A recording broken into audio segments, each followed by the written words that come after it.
Good morning student. आज हम new chapter start कर रहे हैं। ये चैप्टर हमारा लास्ट ग्रामर का पोर्शन है जिसका नाम है रस। रस क्या होते हैं? आपने अधिकतर काव्यों को जब भी पढ़ा है तो उसमें रस रहता ही है। तो उसकी परिभाषा साहित्यिक आनंद को रस कहते हैं। मतलब जिस साहित्य में आनंद की अनुभूति होती है उसे रस कहते हैं। साहित्य अथवा काव्य की आत्मा को क्या कहा जाता है? रस कहा जाता है। अर्थात काव्य की आत्मा ही क्या है? रस है। किसी काव्य को पढ़ने या सुनने से हमें आनंद की अनुभूति होती है उसे रस कहते हैं। परिभाषा ये है कि किसी काव्य को पढ़ने या सुनने से हमें आनंद की अनुभूति होती है, अर्थात हमारा मन उत्साहित हो जाता है तो उसे रस कहा जाता है।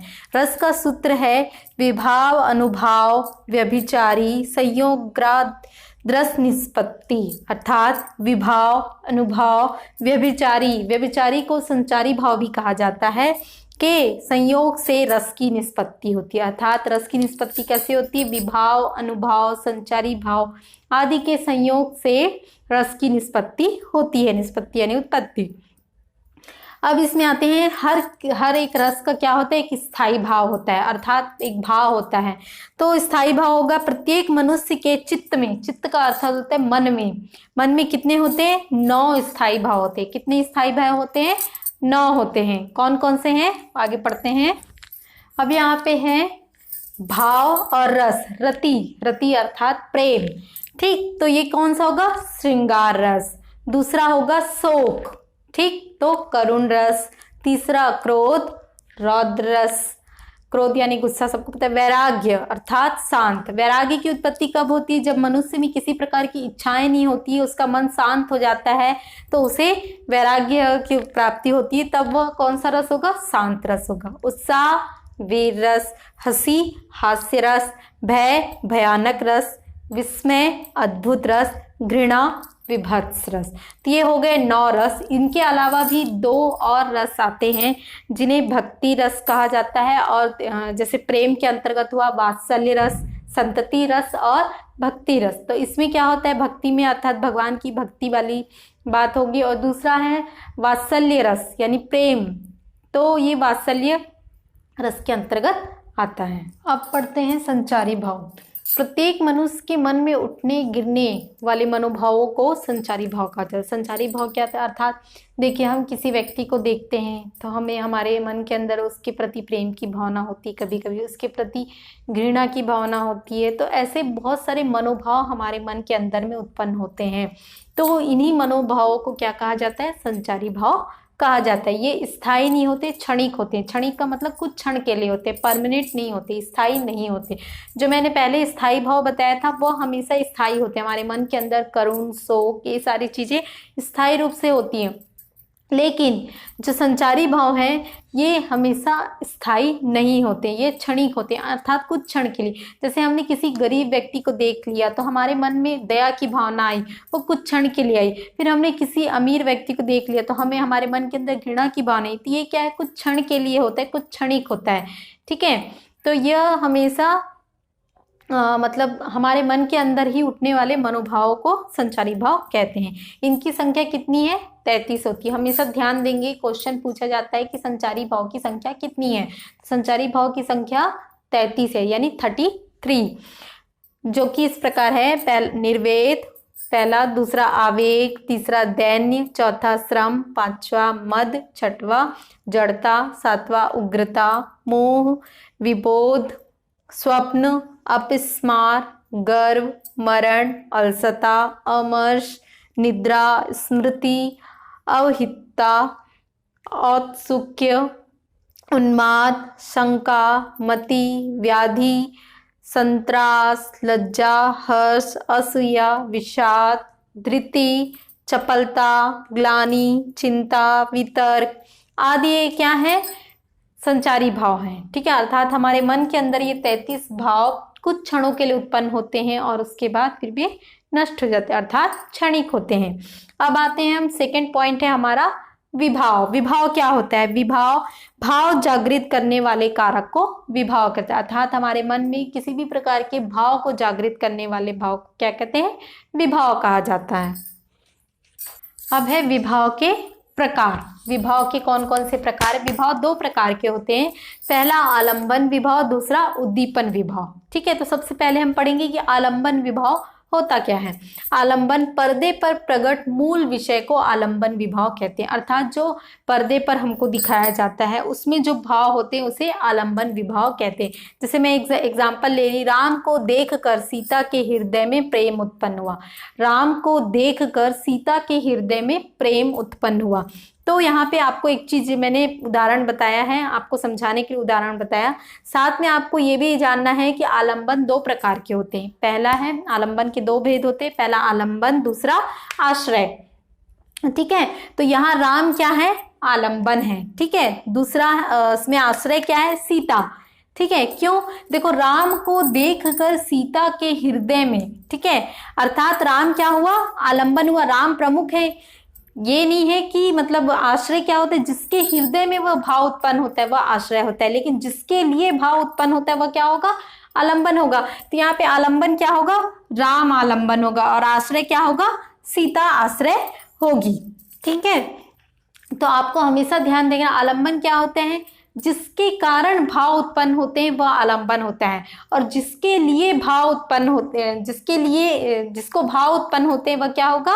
आश्रय होगा। जैसे कि यहाँ पे सीता है, तो सीता के मन में किसके लिए भाव उत्पन्न हुए? राम के लिए भाव उत्पन्न हुए। ठीक है, तो राम क्या हुआ? आलंबन हुआ।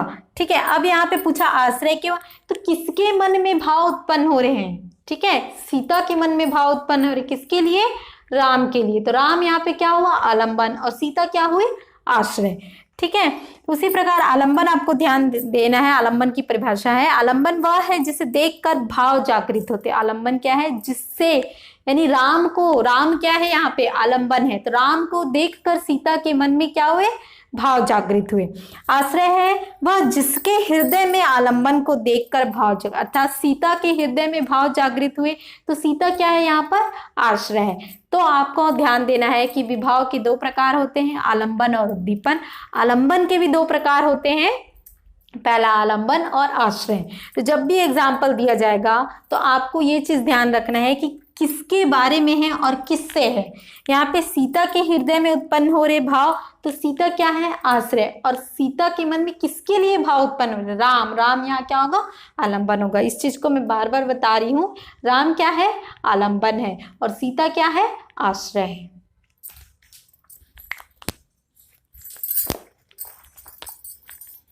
अब है उद्दीपन विभाव। आलंबन विभाव को पूर्ण परिपक्व अवस्था तक पहुंचाने के लिए कुछ स्थितियां सहायक के रूप में सामने आती है, अर्थात आलंबन विभाव को पूर्ण परिपक्व, अर्थात कुछ ऐसे स्थितियां होती हैं। ठीक है, जैसे कि एग्जाम्पल के लिए मैं लेती हूँ एकांत स्थिति, ठीक है, और मिलन, नदी के समीप का स्थान। तो ये सारी चीज़ें क्या हैं? उद्दीपन के अंतर्गत आती हैं, और ये ऐसी स्थितियां सहायक के रूप में सामने आती हैं, तो उसे उद्दीपन विभाव कहते हैं। ठीक है, नेक्स्ट पॉइंट है अनुभाव, यानी आश्रय की चेष्टाओं को अनुभाव कहते हैं। आश्रय यानी जो जिस पे डिपेंड थे उसकी चेष्टाओं, उसके मन की चेष्टाओं को हम अनुभाव कहते हैं। तो ये हमारे 3 टॉपिक थे, पहला था संचारी भाव, दूसरा विभाव, तीसरा अनुभाव। तो इनके आधार पर ही रस के बारे में आपको जानना है। आगे हम आते हैं रस के प्रकार। तो पहले ही मैंने बताया था रस के 9 प्रकार थे। तो पहला प्रकार है श्रृंगार रस। श्रृंगार रस अर्थात स्त्री पुरुष के प्रेम, अर्थात स्त्री पुरुष की रति से है, अर्थात रति मतलब प्रेम। इसे रसों का रसराज भी कहते हैं, अर्थात श्रृंगार रस को रसों का रसराज भी कहते हैं। इसके भी 2 भेद होते हैं, पहला संयोग श्रृंगार रस, दूसरा वियोग श्रृंगार रस। तो संयोग में क्या होता है? अर्थात नायक नायिका के आपस के मिलन, ठीक है, अर्थात उनके प्रेम की भावनाओं को हम संयोग श्रृंगार रस कहते हैं। और वियोग श्रृंगार रस अर्थात दोनों के, नायक नायिका के बिछुड़ने के भाव को हम वियोग श्रृंगार रस कहते हैं। तो अब हम इसका एग्जाम्पल लेते हैं। पहला है संयोग श्रृंगार रस, अर्थात इसमें भी नायक नायिका, ठीक है, तो उनके प्रेम की भावना को व्यक्त करते हैं। तो एग्जाम्पल मैंने लिया यहाँ पे, ये उदाहरण है, जैसे उदाहरण राम के रूप निहारती जानकी, कंगन के नग की परछाई, ऐते सबे सुधी भूल गई, पलटे कर रही पल टारत नहीं। अर्थात यहाँ बताया गया कि राम के रूप को, ठीक है, जानकी यानी सीता, कंगन, अपने हाथों के कंगन में जो नग रहते हैं उनकी परछाई, उन नगों पर, मतलब राम की परछाई जब नग पर पड़ती है, अर्थात जानकी का जो कंगन है उसमें जो नग है उसमें राम का जो दृश्य दिखाई देता है, उसको देखकर जानकी का सब सुधी भूल जाती है, अर्थात सब कुछ भूल जाती है, और पल टेक रही पलटारत नहीं, अर्थात समय को देखते रहती है पर समय बीतता नहीं है। ठीक है, तो यहाँ पे स्थायी भाव क्या है? रति है, अर्थात दोनों के बीच का प्रेम। ठीक, संचारी भाव क्या है? हर्ष है, अर्थात सीता के मन में हर्ष है, मोह है, स्मृति है, तो ये उसके संचारी भाव हैं। आलंबन क्या है? किसके लिए भाव उत्पन्न हो रहे हैं? राम के लिए भाव उत्पन्न है, तो ये राम है। आश्रय क्या है? अर्थात किसके मन में उत्पन्न हो रहे हैं? सीता के मन में उत्पन्न हो रहे हैं। अनुभाव क्या है? लजाना, मोह, हर्ष, ये अनुभाव है। उद्दीपन क्या है? प्रेममयी उक्ति, अर्थात प्रेम के बारे में बात कर रही है सीता, और एकांत रूपी वह उसके भाव हैं। ठीक, तो ये एग्जाम्पल था, राम के रूप निहारती जानकी, कंगन के नग की परछाई, एते सभी सुधी भूल गई, पलटे कर रही पल टारत नहीं, अर्थात राम के रूप को वह कंगन के नग में देखकर सब कुछ भूल जाती है और उसका समय व्यतीत नहीं होता है। वो समय देखते रहती पर उसका समय व्यतीत नहीं होता है। नेक्स्ट हम आते हैं वियोग श्रृंगार रस। तो इसमें क्या होता है? प्रेम में प्रिय और प्रिया के बिछुड़ने की अनुभूति को वियोग श्रृंगार रस कहते हैं, अर्थात दो लोगों का बिछुड़ना। संयोग में क्या होता है? दो लोगों का मिलना संयोग श्रृंगार रस होता है। वियोग श्रृंगार रस में दो लोगों का बिछुड़ना वियोग श्रृंगार रस होता है। तो इसमें क्या है?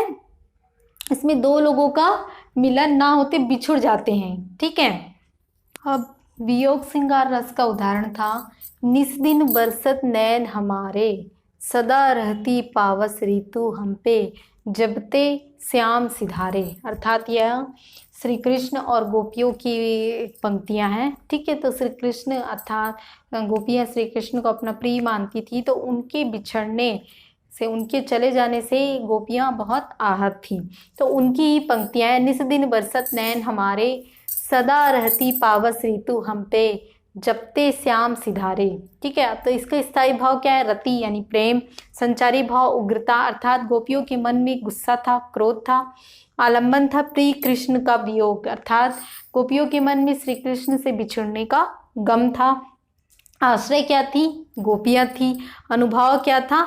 अश्रु था, अर्थात आलंबन क्या था? श्री कृष्ण थे। ठीक है, और आश्रय कौन थी? गोपियां थी। अनुभाव अश्रु है। ठीक, उद्दीपन क्या है? पावस ऋतु, मथुरा की स्मृतियाँ, ये सारी चीज़ें उद्दीपन के अंतर्गत आती हैं। तो आपको हमेशा पंक्तियों को देखकर आपको निकालना है कि आश्रय क्या है, उद्दीपन क्या है, अनुभाव क्या है उसमें, और संचारी भाव क्या है, ये सारी चीज़ें आपको निकालनी है। नेक्स्ट हम पढ़ते हैं वीर रस। जैसे नाम से ही उत्पन्न हो रहा उत्साह। उत्साह स्थायी भाव, जब विभाव, अनुभाव और संचारी भाव से पुष्ट हो जाता है तो वीर रस होता है। अर्थात जब सारे भाव उत्पन्न हो जाते हैं, उसमें विभाव भी आ जाते हैं, उत्साह भी आ जाता है, अनुभाव भी आ जाता है और संचारी भाव भी आ जाता है, तो सारे भाव उत्पन्न हो जाते हैं, तो वहां पे कौन सा रस होता है? वीर रस होता है। एग्जाम्पल है, तनकर भाला यूं बोला उठा, राणा मुझको विश्राम ना दे, मुझको वैरी से हृदय छोप, तू तनिक मुझे आराम ना दे। अब यहाँ पे वीर रस का उदाहरण है, तनकर भाला यूं बोला उठो राणा, मुझको विश्राम ना दो, मुझको वैरी से हृदय छोप, तू तनिक मुझे आराम ना दे। अर्थात जो महाराणा प्रताप का जो तलवार है, ठीक है, वो जो भाला है, वह कह रहा है कि मुझे आराम मत दो, मुझे वैरी मतलब दुश्मन से लड़ने के लिए मुझे तनिक भी आराम मत दो, मैं लड़ने के लिए तैयार हूँ, ऐसा उनका भाला कह रहा है। तो इसमें स्थायी भाव क्या है? उत्साह। आश्रय क्या है? नायक, उत्साही व्यक्ति, अर्थात उत्साही व्यक्ति कौन है? महाराणा प्रताप। आलंबन क्या है? शत्रु। किसके लिए बात हो रही है यहाँ पे? शत्रु के लिए बात हो रही है कि शत्रु से लड़ने के लिए उनका भाला बोल रहा है। उद्दीपन क्या है? सेना, युद्ध, ठीक है। अनुभाव क्या है? गर्वपूर्ण वचन, ठीक है। गर्वपूर्ण वचन कौन बोल रहा है? भाला बोल रहे हैं। संचारी भाव क्या है? गर्व, हर्ष, आवेग, ठीक है। तो इस प्रकार आज हमने 2 टॉपिक पढ़ा, श्रृंगार रस और वीर रस। नेक्स्ट वीडियो में हम आगे के चैप्टर पढ़ेंगे। Thank you.